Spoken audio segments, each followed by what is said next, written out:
Evil stepmother, in through the back door, naughty priest. Fleabag has everything, and this is how it works. Now, for me, the theme of Fleabag is something around what if owning your own self-destruction feels more empowering than stumbling towards some kind of self-healing. Right, let's get those two opposites on the table. So here we go. A lot of lovely destruction going on there, okay, and then a lot of lovely self-healing going on there. Let's go to our main character, Fleabag, and we find Fleabag standing right in the middle of this self-destruction. Right from the get-go, we see a woman who basically treats life like a little bit of a game, something to be tinkered with and disturbed. And within seconds of meeting her, what she does is she even goes and breaks the fourth wall. So here's the audience sitting here, watching telly, watching her. All right, I think there's a third one somewhere. I think I've lost it. Anyway, there he is, late to the party.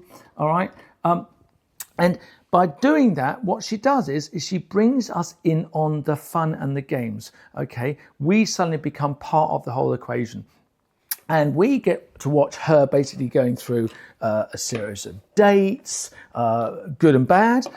We also get to see the way in which she treats her rather pathetic boyfriend, Harry, and everything seems basically a bit of a laugh. And we are honoured to be in on the joke.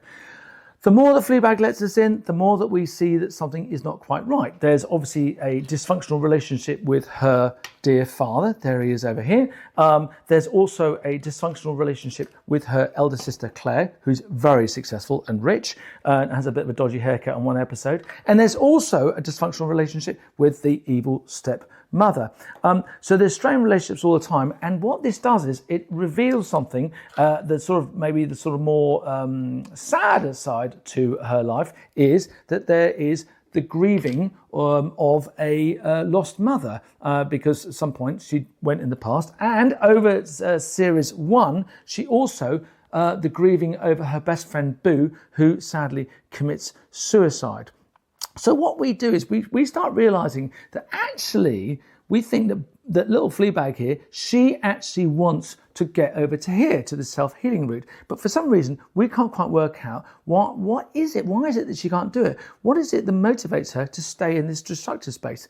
And then we start realizing that we are in on the act, because basically we are so we find it so hilarious, all her antics and all her destructive behaviour with all the things that she does with both her family, dysfunctional family, and dysfunctional relationships with boyfriends, is that we don't actually want her to stop because we love it. We actually want her to stay here, whilst at the same time, we'd also quite like her, because she's rather nice, to be healed.